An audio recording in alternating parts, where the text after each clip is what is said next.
kind of my day of getting away from things. As my previous video said, that I had my identity stolen earlier in the week, so, and of course it's just gonna add on to that, you know.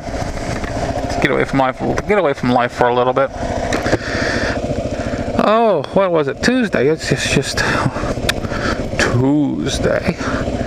Took my SUV for the state inspection, and of course they gotta look at it for emissions inspection. But our emissions inspection is actually a joke, but it's, I mean, even though it's a joke, we still gotta pay for it, okay? And the last couple of years, actually, I've been exempt from it. Why? Because if you drive under 5,000 miles between inspections, they say you're exempt. But you still gotta pay $11 and blah blah blah. And of course they do look over to make sure your car still has the emissions on it. But basically our emission testing, you know, as they say, is a joke. They look over it to see if make sure you have the proper emissions on your car devices. And then they pull your fuel cap off and they run it through a testing machine. And if it fails, then your car fails. Well, then you get a fuel cap and have them test it. And most of the time, what am I doing? I want to go down there. We'll go down this way. Most of the time, a brand new fuel cap, quite a bit of time, a brand new fuel cap will actually fail. And my friend who owns the shop that I take my SUV to for the inspection, he actually showed that to me. Pulled one off of the shelf and he's actually pulled two off the shelf, and they both failed. And he said, "Well, I'm gonna give it a 50-50 chance. I mean, one might pass, one might fail, but they both failed."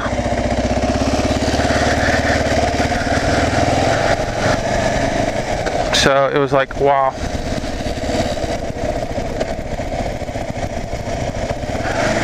That just tells you it's a joke.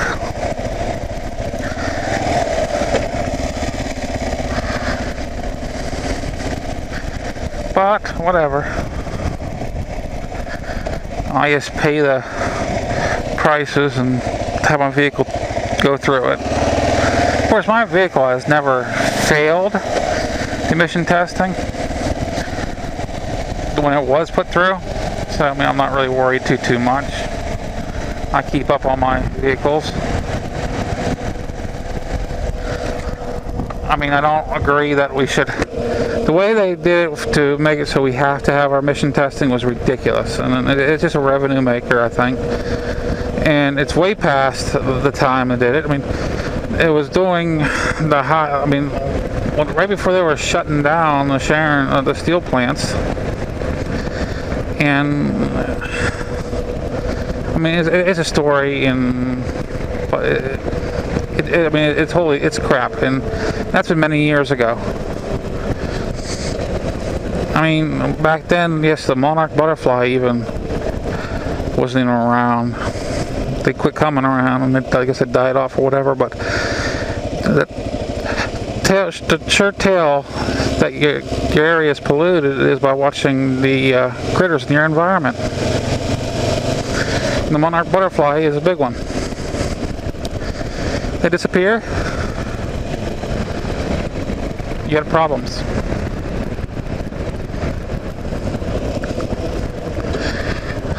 And they're back. I mean, they're back in full force. Don't catch them on video very often, but I mean, I've been in places where there were hundreds. Oh, and it was awesome. I mean, the last time I seen them was I was a kid. Now I lived out in the country.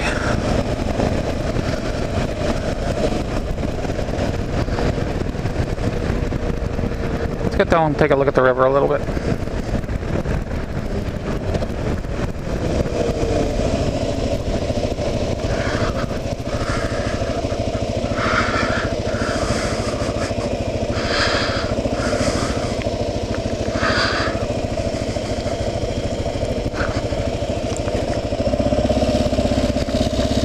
Kind of overgrowth now.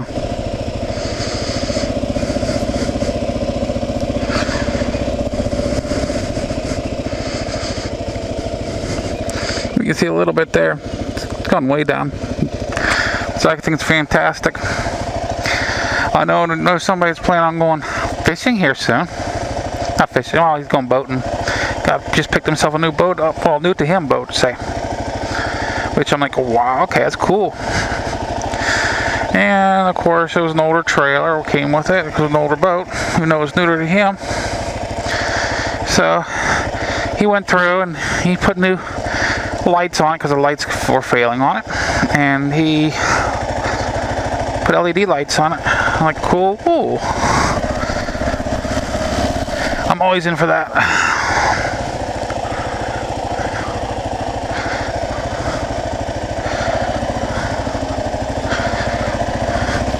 Always in for that.